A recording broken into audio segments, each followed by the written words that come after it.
Hi everyone, today I will be doing some example solve analysis.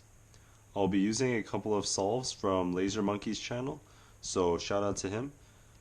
Now keep in mind that these are high level solves, but even at the highest level, there are still improvements that can be made through post-solve analysis.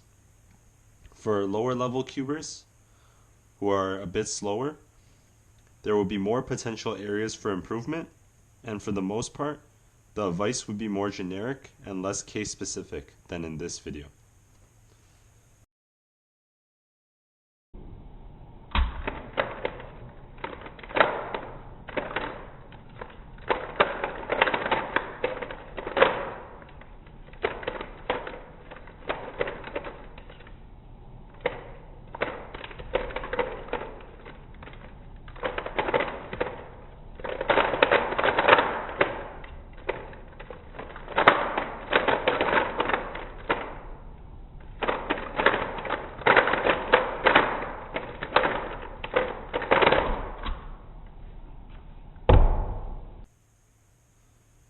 So for this solve, Philip got a 7.84 and he did blue cross.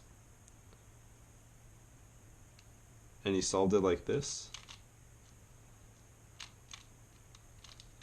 So it was a 7 move cross. There might have been better cross options if you're color neutral on that solve, but his cross was not horrible, so it's not really too big of a mistake in my opinion.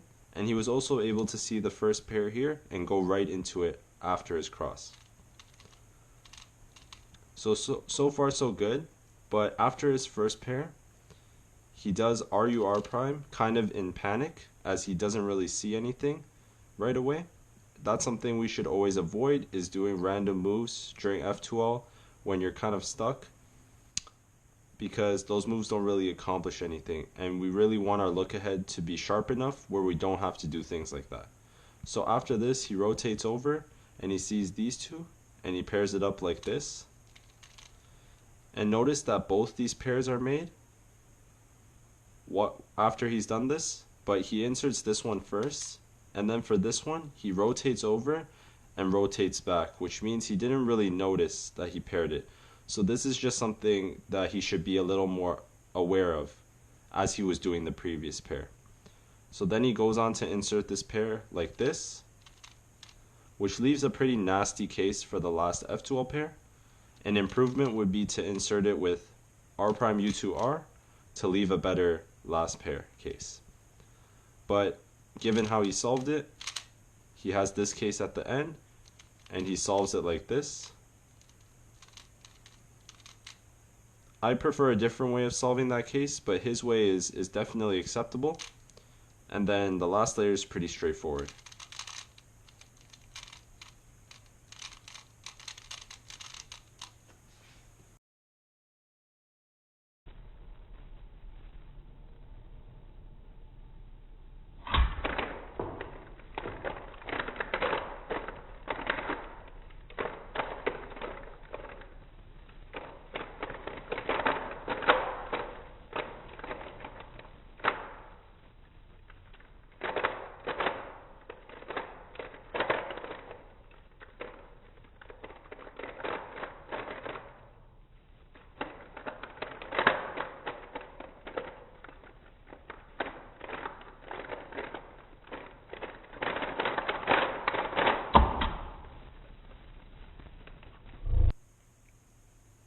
So this solve is a 835, and Philip starts with the right cross, and he sees this pair, which he preserves. So he's able to see cross plus 1 in this solve, which is always what you want to do. So he solves the cross like this, and he inserts this pair that he saved. Now he sees this pair second, pairs it up, and he inserts it with the sledgehammer, which in my opinion is a mistake because it unorients this edge. If you just insert it normally, this pair here can be solved with L, U, and R moves, which is much more preferable to the case that he got. So with the sledgehammer, he ends up with this pair and this pair. And from looking at the cube at the front, he should know that the green-white pair is stuck in the back right slot. So he should have gone for this pair first. But instead, he does R prime UR to break this pair up, and then he solves it this way. Now for his last pair, he does a Y2 rotation, which is unnecessary. It would be much better to solve this pair in the back left slot using L and U moves. But he does a Y2 rotation and he solves it. Now OLL, he does a bit of a weird algorithm, but that's okay. And PLL.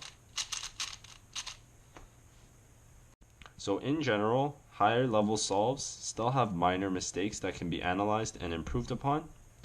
Lower level solves will have much more unoptimal algorithms, wasted moves, look ahead pauses, and bad finger tricks that can be pointed out through post solve analysis. Overall, I think this is a beneficial tool for any level of cuber, and I hope that you guys start implementing this in your own improvement plan.